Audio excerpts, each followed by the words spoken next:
Hi everyone, welcome back to Shred Guitar in the 80s. Today we're going to look at Warren DeMartini again, and we're going to do our second part of the Invasion of Your Privacy album. The last one we did was You're in Love, the first song on the album. But today we're going to look at the hit single from the album. It was the second single released, the second single on MTV, and it blew my mind when I heard it. The opening riff was just amazing, and then when I heard the solo, it was just perfection. The song's Lay It Down. Lay It Down just really stood the test of time. It's really a great document of Warren's playing during that period, and really one of Ratt's greatest songs.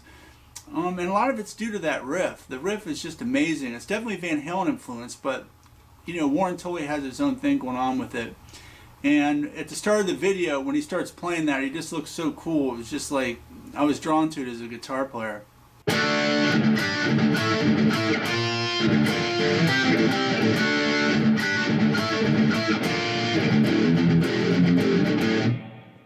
And then when the solo come on, it was just perfection. I loved everything about it. The phrasing, the tone, the touch.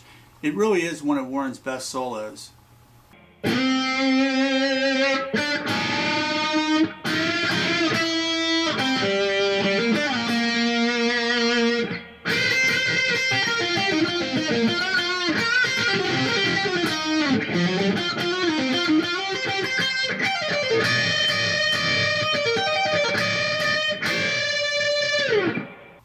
The solo is basically in C minor, and it starts like this. So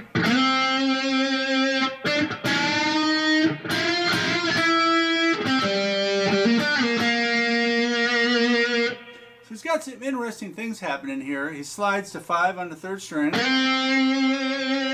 plays 3 on the 2nd, then he does a unison bend on the 2nd and 3rd string at the 4th position. And then he moves that up 2 frets and does it at the 6th position twice, and then plays 9 on the 3rd string. So he goes.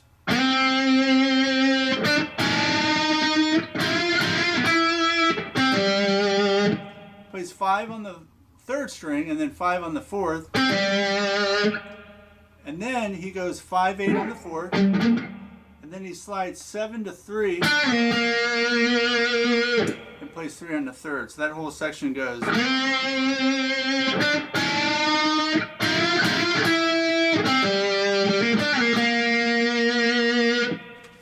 And then he jumps up to the 8th position of the C minor pentatonic scale and does a little kind of a unison bend, plays the 1st string, then unison bend again on the 1st and 2nd string. Then he does this cool little sequence, a walk down to the pentatonic scale.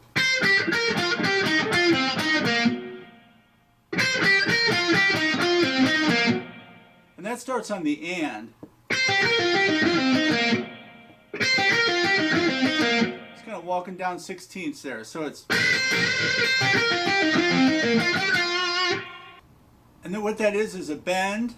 Then you pick it while it's bent. Then you pick it when it's not bent. And then he does a bend at the 11th fret of the 2nd string on the E. I mean the E as in the rhythm E. And then he plays this really cool sextuplet lick.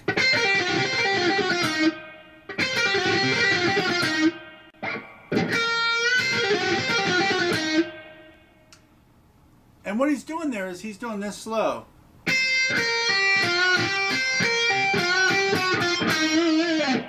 So it's an upstroke on the 1st string, 8th fret.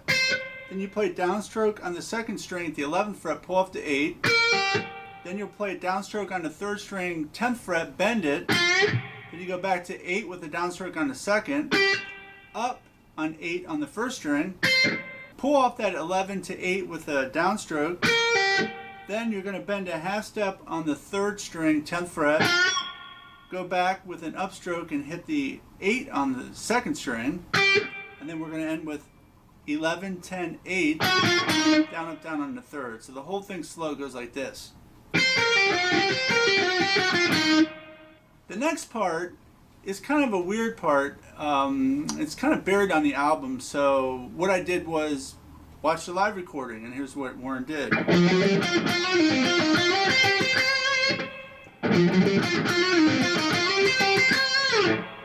And what he's doing is he's playing 8, 9, 10 on the fifth string, then he jumps up and plays 10 on the third, then he plays 10 on the third again, slides to 11, slides back down to 10, pulls off to 8, and he plays 10 on the fourth string, so you get, then you're going to play 10, 8, 10, slide to 12 on the third string, so you get,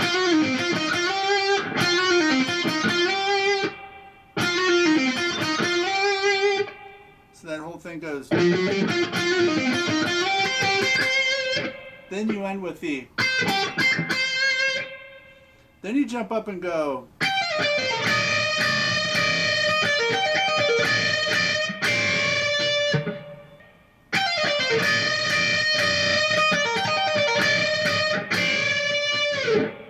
and what you're going to do there is you're going to play 15, 13, 11 on the first and second string as a sextuplet. Then you're going to bend 15 and a half step on the second string while holding the 11 on the first, and you'll do that 3 times. Then you're going to play 11 on the first, pull off 15 and 11 on the second. That 16th note starting on the E. And then you're going to do a little sextuplet where you go 15, 11, 15, 11 on the first to 15, 11 on the second. Go back to this unison. And then we're going to do a unison where we just bend a unison at the 10th position of the first string, bend into 13 on the second.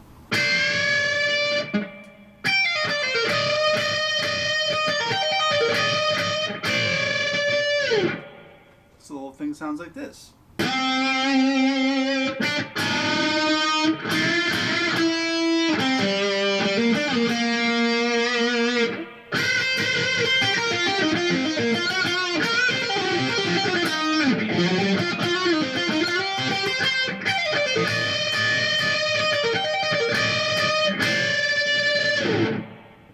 I remember reading a Hit Parader magazine around the time that this came out.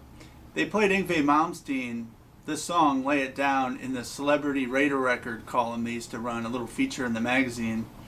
And he didn't really like too many things they played him, but he really complimented Warren on the solo and said it was a great solo. So that's pretty cool. So in March of '87, when I went to the newsstand to check out all the new music and guitar magazines, I was so happy when I saw Warren on the cover of Guitar Player. You know, being one of my favorite players, I just wanted to read everything I could about them and how they did things. And the cool thing was about this article was it was very in-depth. This is around the Dancing Undercover tour. And Warren talks about his guitars and his influences and finding the groove and how he got his sound. And even his picking technique. He has a cool photo there of his Charvel.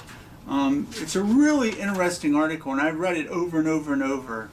He talked about his equipment in this article, and it was really cool. He said that they used a couple different Marshalls.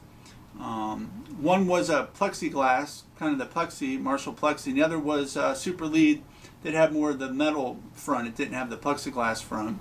And he said they were both 100 watts, but the one that sounded better actually sounded more like a 50 watt. It wasn't nearly as loud, but it was really just such a wonderful amp. It had so much tone and life to it.